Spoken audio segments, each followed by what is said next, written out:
vamos a dedicarnos al primer prólogo. El tema de esta sesión será el primer prólogo de la crítica a razón pura. Dicho primer prólogo que aparece junto con la crítica en 1781, año en que fue publicado. Entonces será el punto de, de trabajo. Pero antes del prólogo, de que nos metamos directo en el prólogo, quiero recordar eh, varias, varias cosas que se dijeron en la sesión anterior o las sesiones anteriores. Primero, la crítica y la razón pura.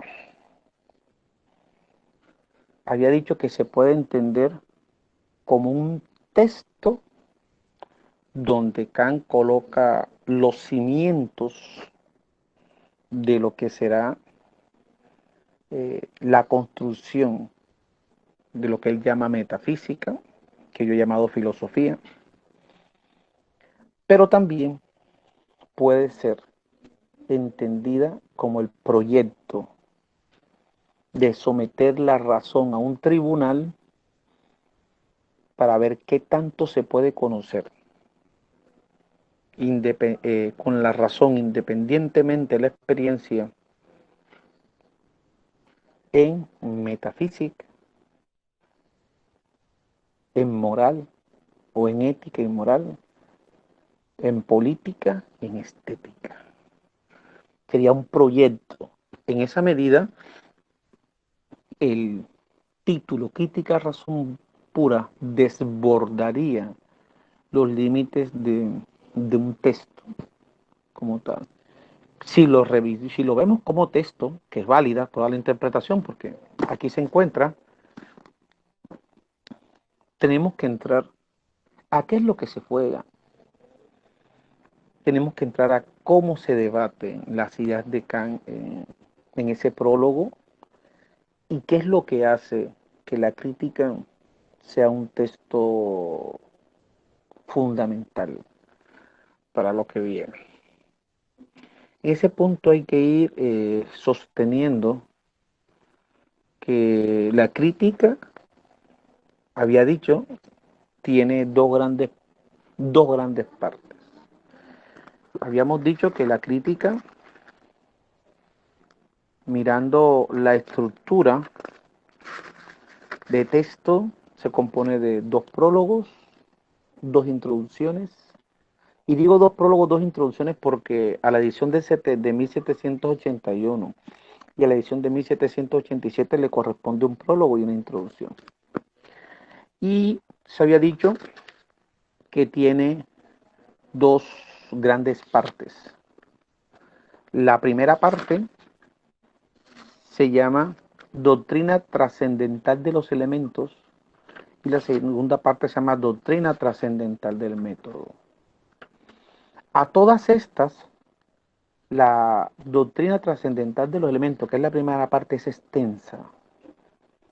Incluye más de la mitad, incluye todo el grueso prácticamente, la crítica de la razón pura, mientras que la doctrina del método incluye ya la última parte, pero no es menos importante. ¿Por qué? Porque ahí encontramos secciones que llamaríamos donde se juega el papel arquitectónico, sistematizador, decirlo así, donde se consolida lo que podría ser lo que sale ya de sistema. Encontramos el canon de la razón pura, que es el capítulo 2, es fundamental el canon, porque ahí Kant plantea directamente las preguntas kantianas que puedo hacer, qué debo hacer, qué me he permitido esperar y qué puedo saber. Pero a la vez, todo eso engranan una cuarta pregunta, que es el hombre, las cuatro preguntas kantianas. En ese mismo punto encontramos entonces lo que es la arquitectónica y la razón pura, la historia de la razón pura y la disciplina de la razón pura. En estos capítulos, en estas secciones, se juega lo que llamaríamos, como Kant, la síntesis de todos los conocimientos de la razón pura, cómo se pueden sintetizar, cómo se pueden organizar, de tal manera que se conforme un sistema. Esa es la idea. Esa es la segunda parte. Pero la primera parte, que tiene por título Doctrina trascendental de los elementos, ahí se condensa, jóvenes, el grueso de lo que se conoce hoy del pensamiento kantiano en cuanto a la crítica a razón pura. ¿Por qué? Porque esa primera sección, esa primera parte, se divide en tres elementos, tres partes importantes. Primero, habíamos dicho, la estética trascendental, donde Kant analiza una facultad como la imaginación, perdón, la sensibilidad, donde se juega el aporte sensible, vital para entender la noción de conocimiento kantiano, y donde aparecen conceptos como espacio y tiempo. Cuando digo conceptos como espacio y tiempo, es como lo que más son formas de nombrar lo que Kant llama las dos intuiciones fundamentales, que son espacio y tiempo. En la estética se juega la vida. Kant explica cómo es posible la matemática, tanto en sus dos divisiones, como en geometría, que está ligada al espacio, y aritmética, que está ligada al tiempo. La otra sección es la que se llama analítica trascendental. La analítica trascendental es vital porque ahí Kant muestra cómo está estructurado una facultad que se llama entendimiento. ¿Cuáles son los elementos que en este caso del entendimiento, que serían los conceptos puros del entendimiento, o que Kant llama también categorías? ¿Cómo funciona el entendimiento? Pero aquí Kant se juega. La idea de esta gran sesión es mostrar cómo los conceptos pueden tener validez objetiva, cómo los conceptos que tienen su origen independiente, la experiencia y el entendimiento, pueden aplicarse y pueden remitirse a una experiencia posible. Ya eso sería vital. Y la tercera parte, bueno, Kant muestra aquí cómo es posible la física. La tercera gran parte de esta primera parte es lo que se llama dialéctica trascendental. En la dialéctica trascendental Kant juega con conceptos vitales como los de ideas, los de razón. Aquí Kant va a tratar de mostrar en la dialéctica trascendental cómo es posible que la metafísica pase de ser una inclinación, una tendencia, algo que ya está explicado en el primer prólogo, a convertirse en ciencia. En este punto también vemos cómo Kant muestra un análisis de una facultad distinta, que vendría siendo la razón. Las tres facultades, no podemos dejar de lado que en el mismo problema de la analítica interviene una facultad como es la imaginación trascendental, juegan, conforman lo que llamaríamos la estructura eh, cognitiva, cognoscitiva del ser humano. A estas hay que decir que toda esta distinción se hace importante porque compagina, cuadra con la idea que tiene Kant de la crítica a razón pura. Y es mostrarnos cómo es posible que exista un conocimiento llamado metafísica. Y segundo, ¿qué es lo que hace que ese conocimiento se convierta en ciencia? ¿Cómo es posible la metafísica y cómo puede convertirse en ciencia? ¿Por qué? Porque Kant está tomando como ejemplo lo que pasó en la matemática, lo que pasó en la física, No tanto en lógica, porque como va a decir Kant en el segundo prólogo, la crítica a razón pura, la lógica desde Aristóteles ya había alcanzado el camino seguro de la ciencia. Bastante discutible esa apreciación kantiana, pues lo podemos aceptar. Luego de esto, debemos dar paso a lo que se llama primer prólogo de la crítica a la razón pura.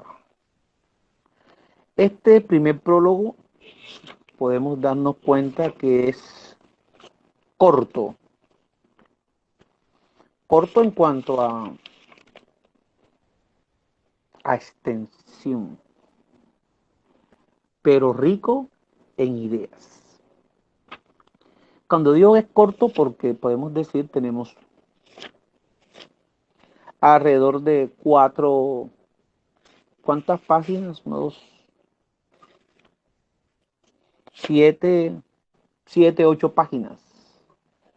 Y podemos decir, pero ¿qué tiene que decir en 7, 8 páginas Kant que amerite leerlo detenidamente? Eso es lo que voy a hacer. Voy a plantear las ideas y después de plantear las ideas eh, tendremos el espacio de preguntar para tener un bloque seguido y para que las ideas no se me vayan a perder. Entonces, vamos a iniciar. El prólogo, no sé si ustedes vieron, pero el prólogo tiene el primer párrafo, es vital. Podemos decir, los primeros párrafos del primer prólogo, del segundo y de la introducción son espectaculares. En ellos Kant muestra no solamente la agudeza, sino el problema. De entrada Kant asume el problema. De entrada Kant asume el problema, coge el toro por los cachos, el problema que va a abordar. Y el primer prólogo en la primera parte de este párrafo, o el primer párrafo lo voy a leer porque es vital que ustedes lo entiendan. Dice Kant, me pueden seguir, dice, la razón humana tiene el destino singular en uno de sus campos de conocimiento de hallarse acosada por cuestiones que no puede rechazar por ser planteadas por la misma naturaleza de la razón, pero las que tampoco puede responder por sobrepasar todas sus facultades. Aparentemente no se dice nada. Aparentemente es un prólogo, es un párrafo normal introductorio, pero en cuanto no es nada introductorio. Kant entra asumiendo el problema. Para explicarlo punto por punto, voy a leerlo de nuevo. Y vamos a ir a las partes vitales. La razón humana tiene el destino singular en uno de sus campos de conocimiento, primer asunto. ¿Cuál es el campo de conocimiento al que Kant se refiere aquí? Y lo está diciendo Kant como si supiéramos cuál es el campo. Pero el campo es claro, muchachos. Pueden ir subrayando. El campo es la metafísica o la filosofía. Al campo al que se refiere Kant aquí, el destino al que Kant se refiere aquí, es la metafísica, la filosofía como tal. La razón tiene en uno de sus campos, la metafísica, filosofía, un destino. Aquí hay una cuestión. ¿Cuál es el destino? De hallarse acosada por cuestiones que no puede rechazar. ¿Cuáles son esas cuestiones que no se puede rechazar? Ojo, ¿Cuáles son las cuestiones que la razón se ve abocada, se ve obligada de tratar, pero las que no puede rechazar? Lo podemos decir así de la siguiente manera. Primero, con palabras kantianas. Tender, estar en búsqueda de lo incondicionado. Dos, traspasar los límites de la experiencia. Pero si ustedes dicen, Giovanni, es que tal y cual como está planteado, ¿cuáles son esas cuestiones? Son las cuestiones que han afectado, según Kant, a la filosofía desde sus inicios. Son las cuestiones relativas a la pregunta por el todo, la pregunta por el ser, y no en el sentido heideggeriano, la pregunta por el mundo, la búsqueda de ese incondicionado viene siendo saciar ese deseo de conocer, encontrar un lugar donde la razón se sienta segura, cómoda, con respecto a las respuestas.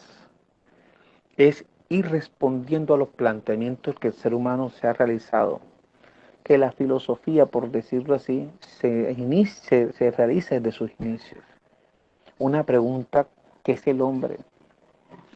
Si de pronto dicen, es que estas preguntas son todavía muy amplias, esto lo podemos resumir a las tres preguntas kantianas. Las cuatro preguntas kantianas. ¿Qué puedo saber? ¿Qué debo hacer? ¿Qué me es permitido esperar? ¿Y qué es el hombre? Pero si todavía esas preguntas surgen muy amplias, podemos decir que esas cuestiones a las cuales la razón tiende, las podemos encontrar en los tres objetos de estudio de la metafísica según Kant. Y esos tres objetos de estudio de la metafísica según Kant son, valga redundancia, tres importantes: Dios, la inmortalidad del hombre y la libertad. En ellos, sostiene Kant, está en juego la discusión que ha preocupado al hombre.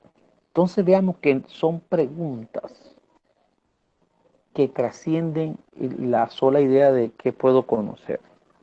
Porque detrás de la pregunta, ¿qué me es permitido esperar?, se encuentra el tema de la libertad, el destino como ser humano, el fin de la humanidad, o como dirá Kant en la crítica de la razón práctica y en todos los textos de los mal llamados filosofía de la historia o textos menores, se está jugando la felicidad, que está relacionado con la segunda pregunta, ¿qué debo hacer? Y es que la segunda pregunta es la pregunta por el actuar moral. Es la pregunta por cómo debo actuar, no individualmente, como miembro de una sociedad. Entonces vemos que no es una pregunta, es un cúmulo de preguntas que obligan a la razón a plantearse, que no puede dejar de hacerlas. ¿Por qué? Porque son preguntas que están ligadas a la razón, porque son preguntas que se van a ir satisfaciendo en la medida en que busquemos en la propia razón. Y buscar en la propia razón implica, de acuerdo como lo está viendo Kant, en ir trasladándonos, ir independizándonos de la experiencia. Es una visión racional del mundo lo que está en juego. Y en esa visión racional del mundo, la experiencia juega un papel, pero no es un papel determinante. El determinante lo juega la razón. Sigamos. Decíamos, de hallarse acosada por cuestiones que no puede rechazar, por ser planteadas por la misma naturaleza de la razón, por ser planteadas bloqueadas por la misma naturaleza de la razón. Claro, ¿saben por qué? Porque la razón, como facultad superior, tiende a sobrepasar los límites de la experiencia. ¿Por qué? Porque la razón busca lo incondicionado, la fuente. La razón busca ese soporte para que le dé fuerza, base a lo que va a plantear. Y como es la estructura de la razón la que se plantea esas preguntas, la que obliga a plantearse esas preguntas prácticamente, por eso Kant va a decir que necesitamos someter esa razón a un tribunal. ¿Para qué? Para poder, ojo, justificar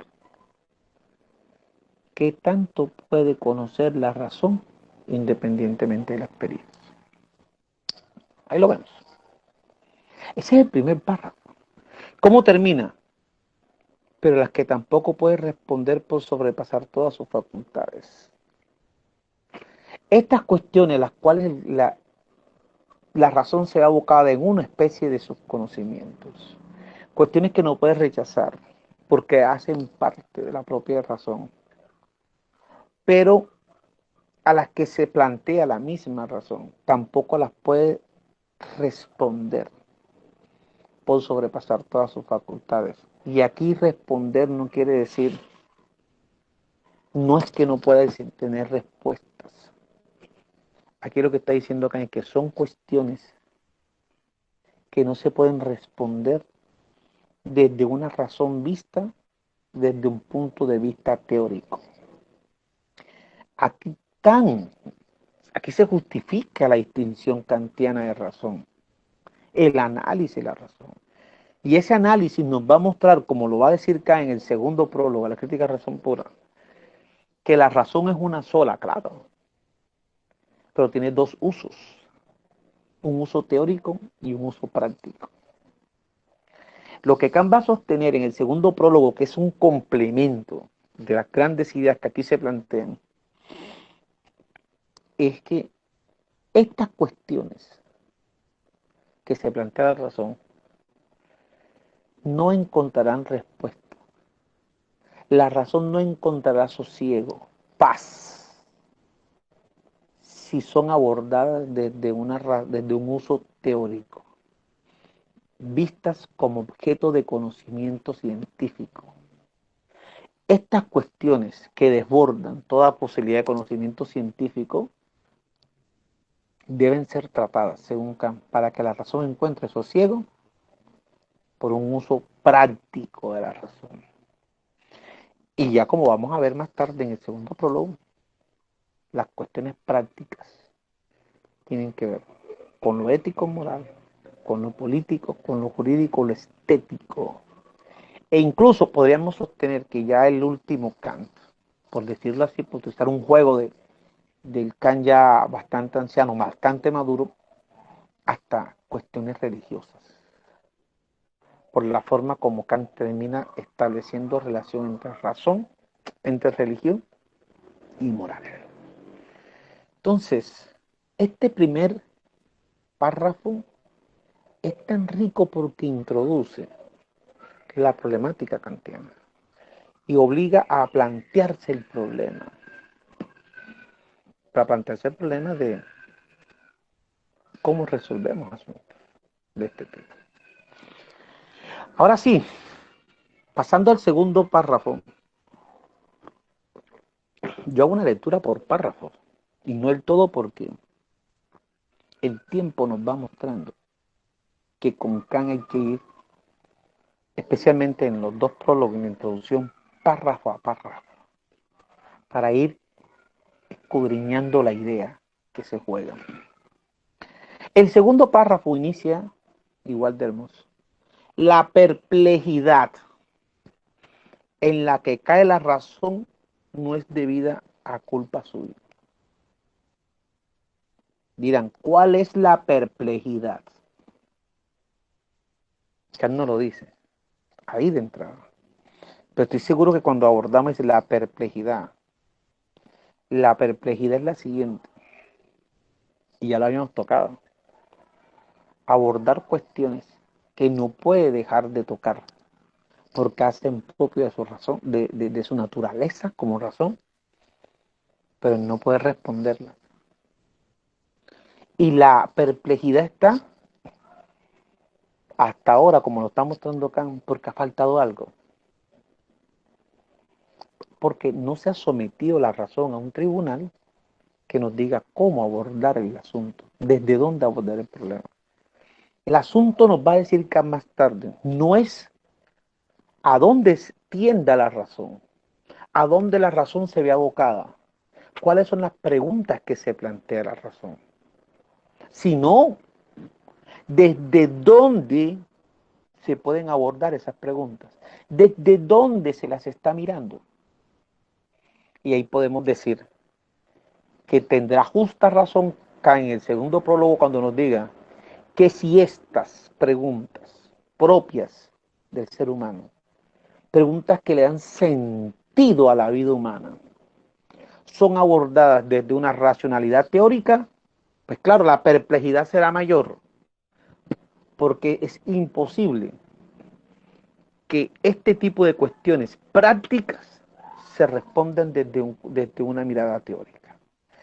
Kant nos va a sostener que solamente desde una mirada práctica, práctico-moral, es que pueden tener sentido. Y se podrá responder y se podrá aclarar un poco en qué consiste la perplejidad.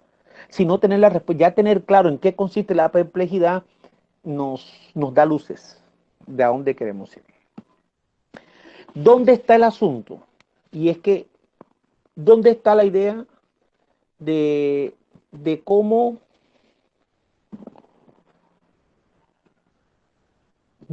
se va volviendo perplejo el asunto? En ese segundo párrafo, Kant va a definir qué es la metafísica. Pues no va a decir qué es, sino nos va a decir en qué consiste la metafísica o filosofía. Y ahí es donde podemos ver que más que definir, porque a veces nos gusta definir, en filosofía no necesariamente hay que definir, y necesariamente definir es lo mejor. Kant nos va a decir en qué consiste la filosofía, mostrándola como un campo de batalla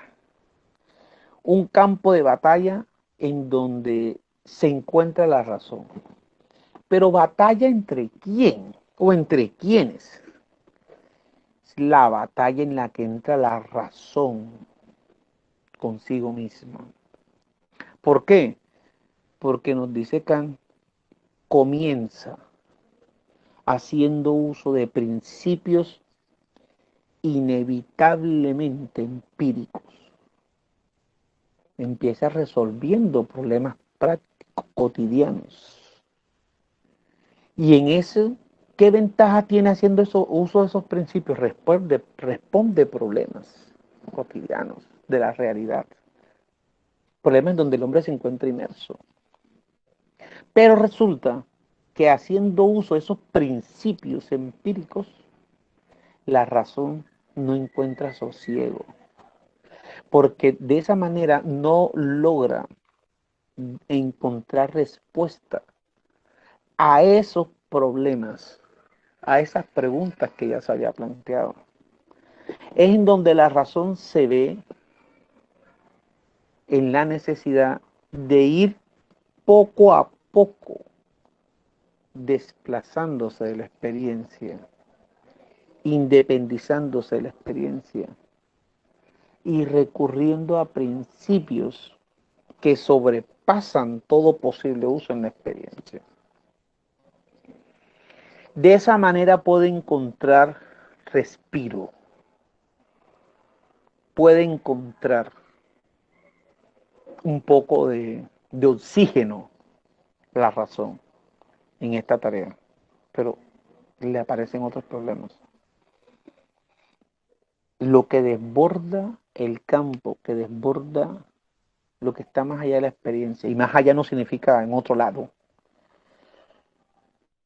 es tan amplio, hay tantos problemas, que Kant va a encontrar entonces igual la razón y va a encontrar igual desazón, porque tiene que saber limitar a cuáles de esos objetos de los que desborda la razón es que hay que abordar.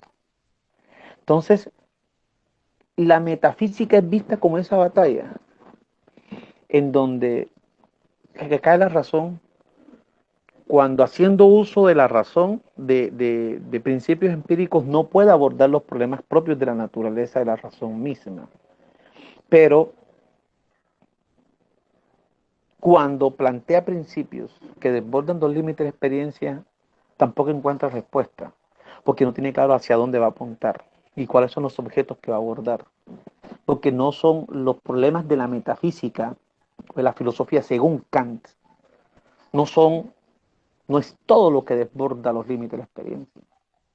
Kant va a hacer algo hermoso, y es no solo someter la razón a un tribunal, sino definir, delimitar cuáles son los problemas, los objetos de la metafísica. A medida que se sepa qué tanto puede conocer la razón independiente de la experiencia, resultado del tribunal, y definido cuáles son los objetos, la tarea está abordada. Ya lo que necesita es cuál es el método a utilizar. Pero vemos que esa tensión, esa lucha entre ir más allá de la experiencia o quedarme en ella, esa tensión, esa lucha, esa batalla de la razón consigo mismo es lo que llama acá metafísica. Eso, yo diré filosofía. Entiendan algo, es la razón consigo. Si ustedes pueden decirlo de otra manera, el primer prólogo a la crítica a razón pura es una hermosa presentación del origen, desarrollo y metas o posibilidades de la metafísica o filosofía. Ahí se encuentra planteado desde la visión del siglo XVIII y desde Kant. Está hermosamente planteado. Esa es la metafísica, esa tensión, esa lucha. En el segundo prólogo, la crítica a razón pura, Kant va a decir también lo mismo, va a hablar de combate. Ahora, en esta historia de la metafísica que está escribiendo aquí de la filosofía, el tercer párrafo no es menos importante. Y entenderán por qué yo digo filosofía. Y es cuando Kant va a sostener cómo esa metafísica pasó de ser la más importante a convertirse en la más desastrosa. Miren cómo dice Kant, tercer párrafo. Hubo un tiempo en que la metafísica recibía el nombre de reina de todas las ciencias. Podríamos decir madre de todas las ciencias. Y así se considera la filosofía. Lo que pasa es que aquí está hablando Kant de metafísica, porque así concibe la filosofía. Y si se toma el deseo por la realidad, bien merecía este honroso título, dada la importancia prioritaria de su objeto. Volverán a preguntar, ¿cuál es la importancia prioritaria de su objeto? ¿Qué objeto? El objeto de la metafísica, que tematizó, que lo llevó a convertirse en la madre de todas las ciencias, en la reina de todas las ciencias, la matrona, diríamos. Pues bueno, yo lo vuelvo a tocar, el tema del todo, el ser, el problema del mundo, el problema del logos, entendido no solo como lenguaje, sino como orden. Temas. La misma pregunta por el hombre. esos temas que llamó Aristóteles de filosofía primera están presentes ahí. Y eso no se puede dejar de lado. Bueno, Kant pasa de eso de una forma sencilla a mostrar cómo se encuentra hoy. Y hoy no es 2021, 1780, 70. La moda actual, por el contrario, consiste en manifestar ante ella todo su desprecio. Desprecio la moda actual hacia la metafísica. Podríamos decir que esa expresión que hace Kant en su tiempo lo podríamos pensar nosotros hoy en día también. Más cuando se habla de metafísica y nos imaginamos algo esotérico, en peor sentido, algo que tiene que ver con asuntos no humanos, asuntos extrahumanos, peligro. Peligro que eso se vea así, porque eso es lo que ha hecho que la metafísica llegue a un descrédito. Una moda no muy pasajera, sí es linda, lo acabas de decir, no muy pasajera. Pero a esto hay que agregarle algo. Kant es tan brillante lo que nos muestra Kant, que Kant va a encontrar a qué se debe. Kant encontrará una justificación de esa famosa, de ese desprecio, de esa famosa indiferencia. Continúa Kant citando a Ovidio: la matrona rechazada y abandonada se lamenta como Cuba. Hasta hace poco la mayor de todas, poderosa entre tantos yernos e hijos, y ahora soy desterrada como una miserable. Pero si ustedes dirán, ¿por qué, ¿por qué es desterrada la metafísica? Antes de encontrar respuesta directa, Kant nos va a mostrar que esta metafísica tuvo un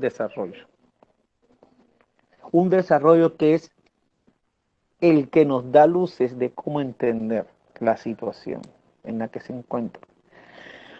Y Kant nos va a decir que la metafísica estuvo bajo la administración, bajo las manos de dos bandos. Dos bandos. El primero, dogmáticos, y el segundo, los escépticos. Bastante se ha dicho quiénes son los dogmáticos y quiénes son los escépticos. Se habla de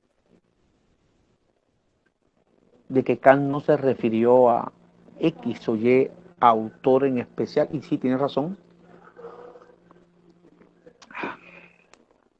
Pero si seguimos lo que nos muestra acá en el primer prólogo, lo que nos muestra en el segundo, podemos decir lo siguiente: que los dogmáticos pueden estar en los que se ha denominado los racionalistas, el racionalismo dogmático, y entre los escépticos se pueden encontrar lo que hemos llamado empiristas.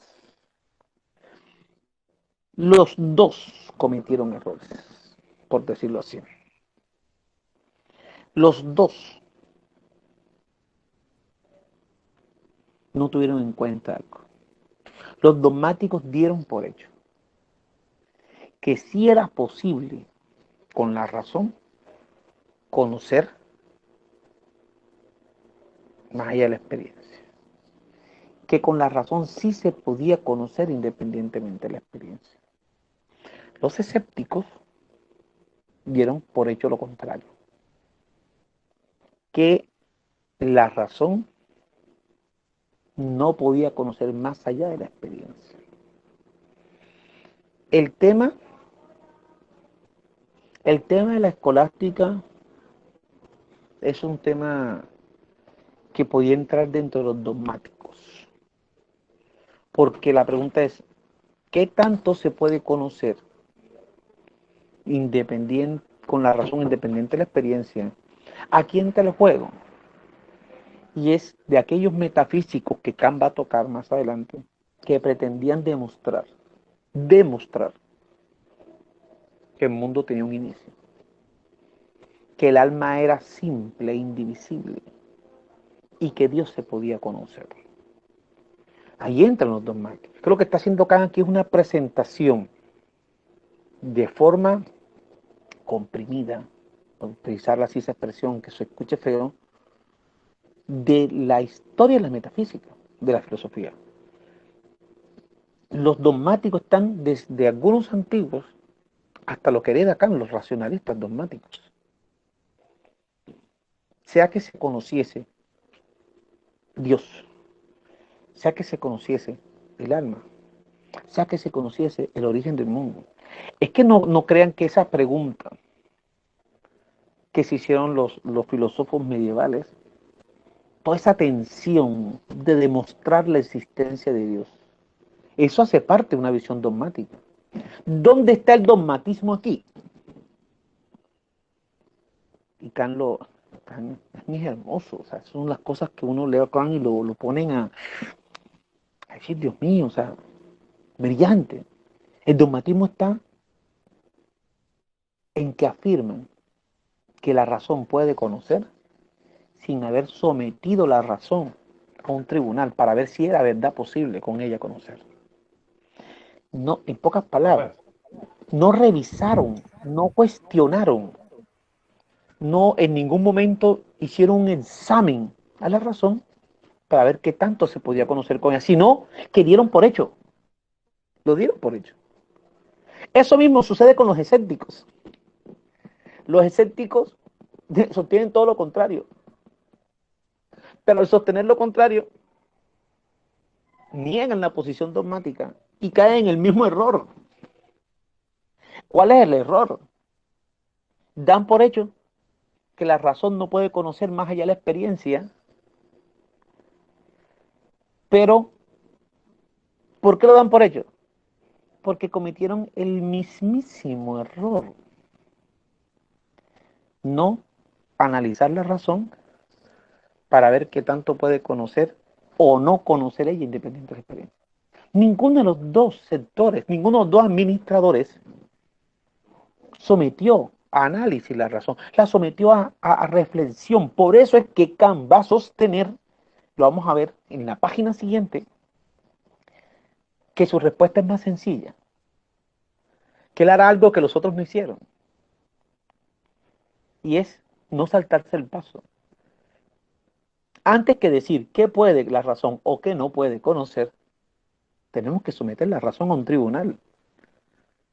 ¿Y un tribunal qué es? Enjuiciarla, preguntarle, interrogarla.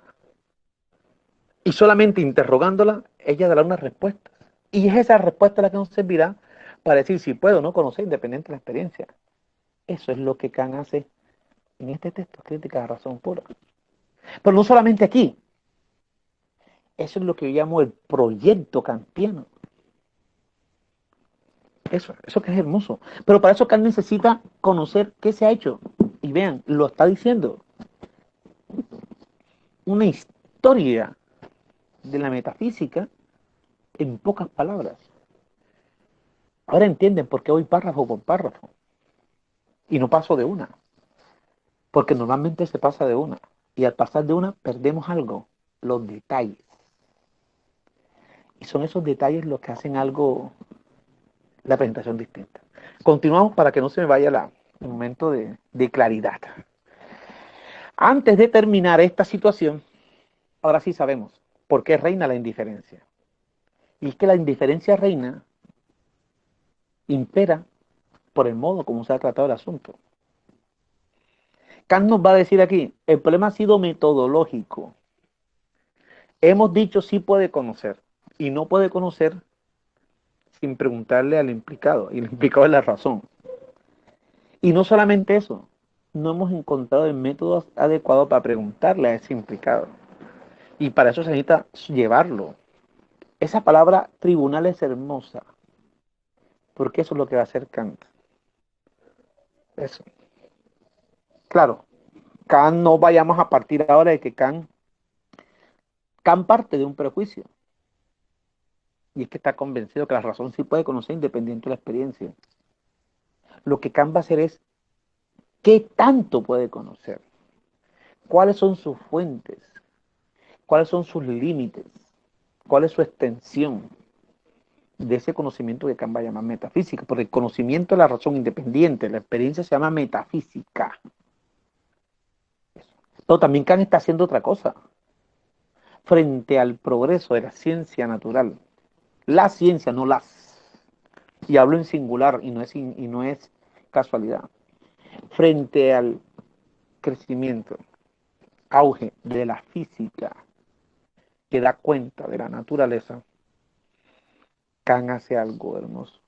A la metafísica filosofía, Kant le abre un espacio, y ese espacio, esa temática vendrían siendo las cuestiones morales, ético-morales dirán algunos, morales, políticas, jurídicas, estéticas, religiosas, aunque suene extraño, religiosas, porque la pregunta, ¿qué me es permitido esperar? Según Kant se puede responder desde la historia y de la religión. Ah, no estamos hablando de una concepción religiosa que nos diga necesariamente que Dios creó el mundo y que el destino de todo está en manos de Dios. Hay que revisarlo. Ojalá pudiésemos llegar alguna vez allá. Nos dice Kant, esa situación genera algo que llama ahora. Mire, ahora. Si responde la pregunta, ¿por qué esa indiferencia? Tras haber ensayado en vano todos los métodos, según se piensa, ¿cuáles métodos? Los de los dogmáticos, los de los escépticos, lo que pasó un poco en... Aquí Kant también critica a Platón. Es que Platón también sería para Kant un dogmático. En la introducción, la dialéctica trascendental, Kant va a cuestionar a Platón, porque Platón pasa por alto el examen a la razón y también cree que la razón se convierte en una paloma que se suelta y está volando en el aire. Encuentra un espacio tan grande, pero no encuentra fin, no encuentra un lugar donde sentarse, donde descansar. Y eso es lo que necesita la razón, por eso busca lo incondicionado. Bueno. Ahora reina el hastío y el indiferentismo total, que engendran el caos y la noche en las ciencias, pero que constituyen a la vez, miren lo hermoso, el origen o al menos el preludio de una próxima transformación y clarificación de las mismas, después de que un celo mal aplicado las ha convertido en oscuras, confusas e inservibles. Palabras de alguien que tiene claro hacia dónde va. Es que esto tiene un orden. Esto tiene un orden. Esto tiene un orden. Hacia allá vamos. Hacia allá vamos. ¿A qué se debe la indiferencia? Kant nos ha dicho que tiene dos razones de la indiferencia. Una primera razón es la que acaba de mostrar ahora. El no haber utilizado el método adecuado, el no haber sometido a la razón a un examen, el haber dado por supuestos que sí podía o que no podía conocer más allá de la experiencia. Pero ahora Candón va a dar otra respuesta más ligada a lo que es él. Y es, primero, sostendrá que no se puede sentir indiferencia frente a temas como estos, temas donde se toca el destino del ser humano, el sentido de la vida humana. Preguntarse por qué es la vida humana, qué hace la vida humana digna, cómo debemos vivir. La pregunta por el logos, la pregunta por el todo, por el ser.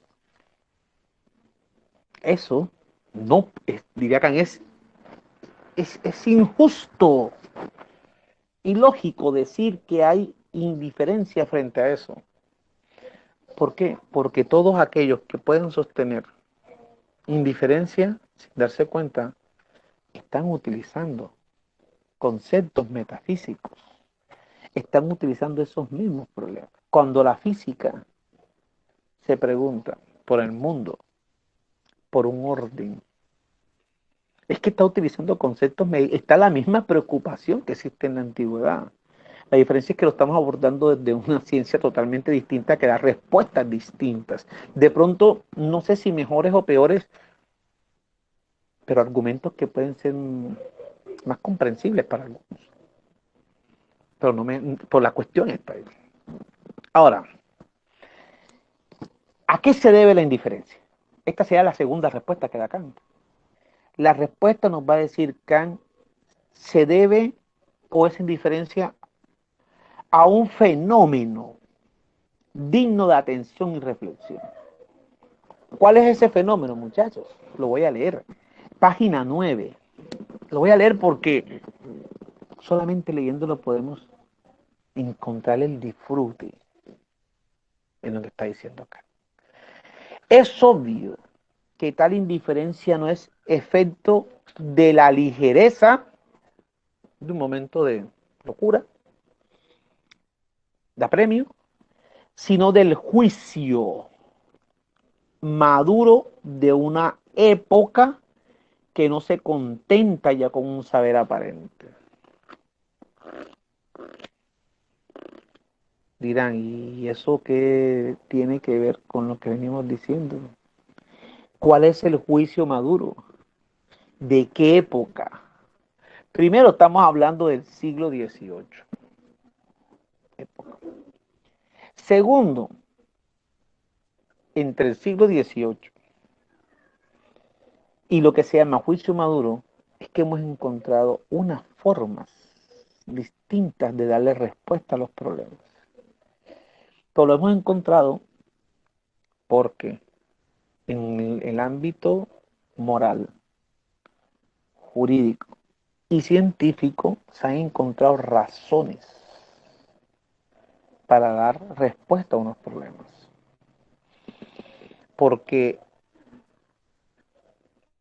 la visión teológica o la justificación teológica no es necesariamente ya la que más peso tiene en cuestiones de ciencia. Y lo mejor, porque la física, el surgimiento de la física, de la ciencia natural, ha brindado herramientas para interpretar mejor. Ha dado luces, ha abierto puertas que antes estaban cerradas. Y hay una explicación, no me gusta utilizar la palabra racional, una explicación con argumentos sólidos, más sólidos, con argumentos distintos que dan cuenta de los distintos fenómenos que se han venido presentando. Entonces, estamos hablando de una época, de un momento en donde Kant va a decir que hay una maduración en cuanto a las ideas. Estamos viendo el mundo, los problemas, la relación entre los hombres con otros ojos. Ya encontramos otras posiciones. Esa época es la que hace, ese momento es el que hace que estas cuestiones aparezcan como de indiferencia, que generen hastío o que generen desprecio, poca atención a lo que se está haciendo con ella. Pero Kant nos va a explicar en qué consiste esa época y ese juicio. Insisto, dice, es por una parte un llamamiento, esto es una traducción del sur, un llamamiento a la razón para que de nuevo emprenda la más difícil de todas sus tareas. Son dos tareas las que va a emprender la razón. A saber, la del autoconocimiento, revisar, autorrevisión. Y dos, para que instituya un tribunal que garantice sus pretensiones legítimas y que sea capaz de terminar con todas las arrogancias infundadas, no con afirmaciones de autoridad, sino con las leyes eternas e invariables que la razón posee. Semejante tribunal no es otro que la misma crítica a la razón pura. Ha llegado el momento, dice Kant, donde se tiene que someter la razón a revisión, porque ya estamos en un momento maduro donde hay producción suficiente, donde se ha reflexionado suficiente. Ya hemos pasado por Wolff, Descartes, Hume, el mismo Kant leyó a Rousseau y lo generó mucha emoción. Kant, que no suspendía su caminata matutina, la suspendió una vez por estar leyendo a Rousseau, para que vean el impacto de un juicio maduro. Es el progreso de las ciencias, el que lleva a pensar esto. Pero resulta que ese juicio maduro también se manifiesta en algo que está claro. La mejor explicación la encontramos en la nota del pie de página. Pero ¿a qué llama Kant crítica de la razón pura? ¿Qué entiende por Kant crítica de la razón pura? Escuchémoslo. Lastimosamente no podemos escuchar de su voz, pero escuchémoslo, leámoslo. Párrafo seguido, dice: no entiendo por tal crítica la de los libros y sistemas, sino la de la facultad de la razón en general, en relación con los conocimientos a los que pueda aspirar prescindiendo de toda experiencia. Lo he venido diciendo. Se trata, pues, de decidir la posibilidad o imposibilidad de una metafísica en general y de señalar tanto las fuentes como la extensión y límites de la misma. Todo ello a partir de principios. ¿Qué principios? Principios empíricos, no. Principios que no se fundan en la razón como tal. Entonces podemos ver que ya hay todo una idea de que es crítica y etcétera. Regáleme un minuto.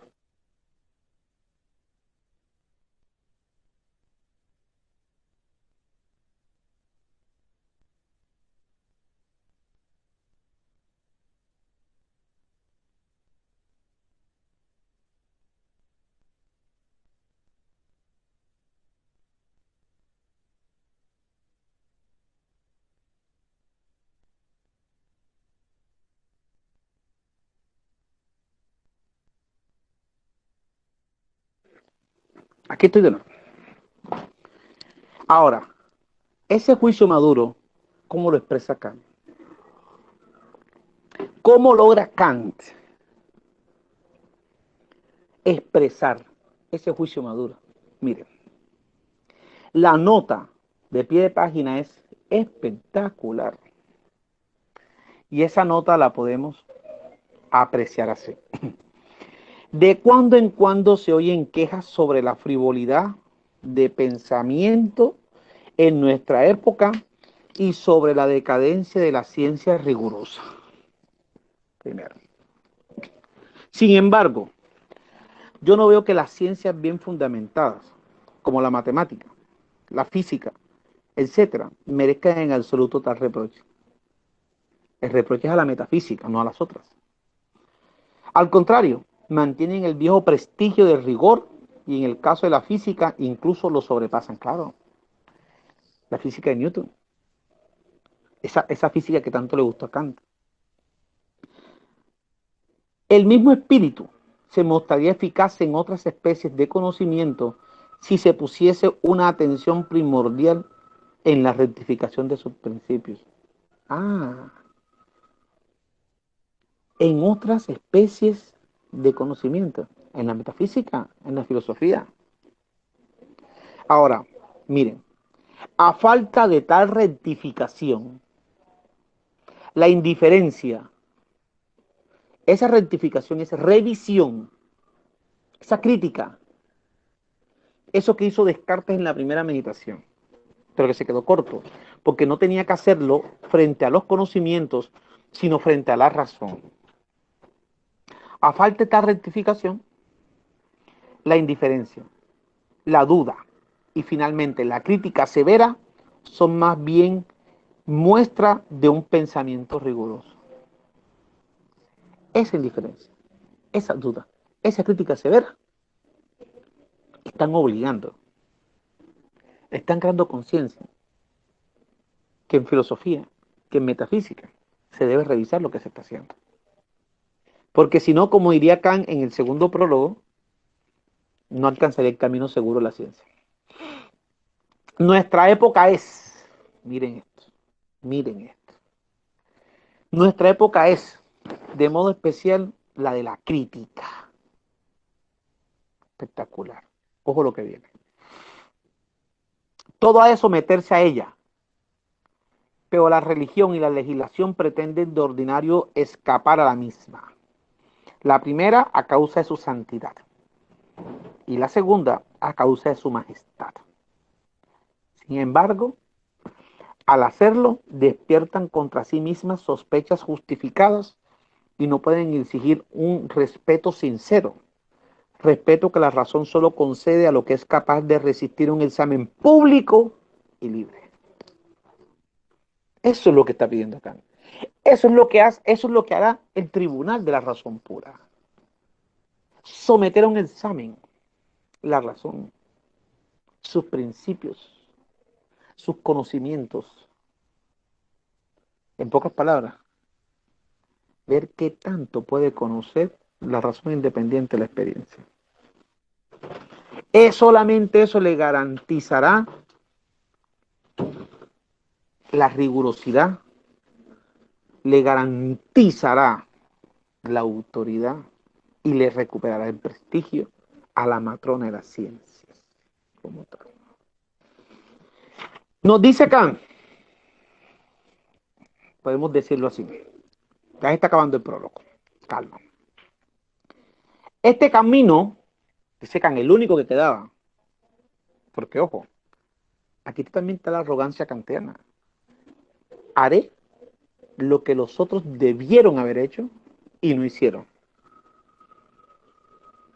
Sé que dirán, pero es que Descartes lo hizo. Sí, pero es que Descartes lo hizo frente a los conocimientos. Lo que le exige Kant es debió haber hecho 2 pasos atrás, antes, a la facultad de conocer cómo es la razón, para luego evitarnos esas tensiones en que si era la razón o era la experiencia en donde debía fundarse una ciencia como la metafísica. Si hubiésemos hecho el trabajo, dirá Kant, no, nos hubiésemos ahorrado toda la discusión, todo el campo de batalla, todo el ring de boxeo, como lo va a decir en el segundo prólogo. Pero Hermoso lo dice. Lo voy a leer porque es que aquí no queda más que leerlo, porque es que esto no se puede decir de otra manera, sino mejor que lo diga Kant, escucharlo. Este camino, el único que quedaba, es el que yo he seguido y me halaga que, gracias a haberlo hecho, haya encontrado el modo de acabar todos los errores que hasta ahora habían dividido la razón consigo misma en su uso no empírico. Ah, pero es que ya Kant está partiendo de que lo hizo y le dio resultado. Pues claro, ¿cómo no le va a dar resultado? Si es que el prólogo es el resultado de haber hecho todo el análisis. Pero esto es un prólogo distinto. Aquí no hay saludos, aquí no hay gracias a X o a Y. Aquí hay es un trabajo de fondo. Aquí hay un problema. No he eludido preguntas, dice Kant. No ha eludido preguntas, pero sí ha hecho algo mejor. Más que las preguntas, he abordado cómo se pueden responder las preguntas. Por eso dirá, claro, la página 10, que las contestaciones a esas preguntas no han correspondido a las expectativas del exaltado y dogmático afán de saber. Claro, es que Kant no responde, Kant no dice que tiene pruebas para demostrar que Dios existe. Es que Kant no dice que el alma es simple e indivisible, única. Es que Kant no dice que el mundo ha tenido un comienzo, un origen, un principio. Por eso es que las respuestas kantianas no llaman la atención para el dogmático, que está pidiendo demuestra. ¿Cuáles son tus argumentos para demostrar que Dios existe? Kant nos va a decir no. Esa no es la respuesta que da Kant. Hasta allá no llega Kant. Kant hace algo mejor. Esas respuestas son propias de una posición dogmática o escéptica. Kant, antes de dar la respuesta, repito, insiste en ir a la facultad. Por eso, sin caer en el juego de palabrería, en el juego burdo de decir lo que la gente quiere escuchar, Kant va a recalcar algo hermoso.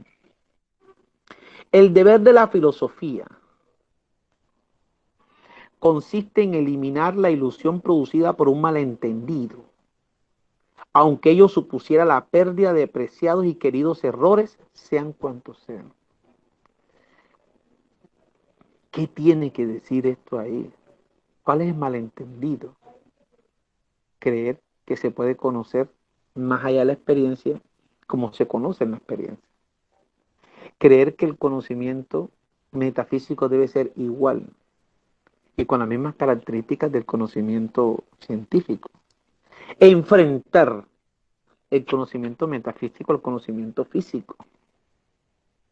Pero cuando dice Kant que se deben eliminar esos errores, aunque ello supusiera la pérdida de preciados y queridos, pérdida de preciados y queridos errores, sean cuantos sean, es el ataque político que va a hacer Kant en la segunda parte del segundo prólogo a la crítica de razón pura, donde va a mostrar que si esos errores pueden terminar con la pérdida de autoridad de algunos sectores de la sociedad prusiana, el caso justamente del clero, el caso de algunas escuelas que se creían con el saber en la mano, que tenían el conocimiento y que ellas lo podían medir qué era y qué no era. Eso es lo que hace Kant. Esa es la pérdida. La pérdida es de las escuelas que pierden esa autoridad porque muchas pretenden tener conocimiento. Pero también es un llamado al Estado, un llamado político al Estado, que en vez de favorecer las escuelas, favorezca la libertad de pensamiento, de ciencia, para ejercer la crítica. Y continúa Kant. En este trabajo he puesto la mayor atención en la exhaustividad. Y me atrevo a decir que no hay un solo problema metafísico que no haya quedado resuelto, o del que no se haya ofrecido al menos la clave para resolverlo. Dirán, uy, el que no era dogmático terminó peor. No hay un problema metafísico resuelto, que no haya sido resuelto. Que Kant va a decir, sí. ¿Saben por qué, muchachos? Porque para Kant los problemas metafísicos son tres, único y exclusivamente. Dios, la inmortalidad del alma y la libertad, con todas las implicaciones políticas, morales, jurídicas que tiene la libertad. Por lo tanto, aunque parezca arrogante su posición, dirá Kant, párrafo más abajo, su posición es mucho más modesta, distancia, de aquellos que pretenden demostrar la simplicidad del alma o la necesidad de un primer comienzo del mundo, o la existencia de Dios. Para que vean la diferencia. ¿Por qué? Porque Kant nos va a decir aquí que se ocupa de la razón y de su pensar puro. ¿Cuál es el problema? Hasta última hora, ¿cuál es el problema que tiene que enfrentar Kant? La cuestión que se plantea aquí es La de cuánto puedo esperar conseguir con la razón si se me priva de todo material y de todo apoyo en la experiencia. Ese es el punto. Ese es el punto. Ese es el tema a analizar. Ese es el punto que tan le interesa en este prólogo. En este primer prólogo. Eso es lo que va acá a expresarlo. ¿Qué es lo que viene después de ahí, jóvenes? Después de ahí viene un asunto que tiene que ver con lo que Kant llama la certeza, lo que Kant llama la claridad, y detalles, diría yo. Pero en general, encontramos que ese es el bloque fuerte del prólogo, primer prólogo. ¿Qué no puedo dejar por fuera? Kant nos va a decir que la parte más difícil, más compleja, final de la página 11, la parte más compleja de la analítica es lo que llama deducción de los conceptos puros del entendimiento. Eso lo vamos a tocar. Quiero tocarlo. ¿Por qué es tan compleja? Porque Kant va a mostrar primero cómo funciona el entendimiento, cómo está estructurado el entendimiento y cuáles son los elementos del mismo. Y esos elementos son los conceptos puros o categorías. Pero esas categorías y esos conceptos Kant va a decir que van a tener dos variantes. Kant va a mostrar primero cómo es posible que esos conceptos puros del entendimiento tengan validez objetiva. Cómo esos conceptos surgidos, independientemente de la experiencia, surgidos sin contacto con la experiencia, pueden aplicarse a la experiencia o configurarla. Eso por un lado. Y dos, mostrar justamente cómo está estructurado ese entendimiento. ¿Cuál es la estructura misma? ¿Cómo funciona el entendimiento? Entonces encontramos justamente que esa actividad es importante, pero que esa actividad es importante, que ese tema sea vital para Kant. Ese tema está supeditado, el tema del entendimiento, de cómo funciona, cuál es su estructura, cuáles son sus elementos y cómo los conceptos pueden surgir independiente de la experiencia. Ese tema está supeditado al problema justamente de qué tanto se puede conocer con la razón independiente de la experiencia. Creo que otras cosas, eso en términos generales, lo que sería el primer prólogo. Ahora sí, creo que doy paso a las preguntas, voy a leerlas, están ahí.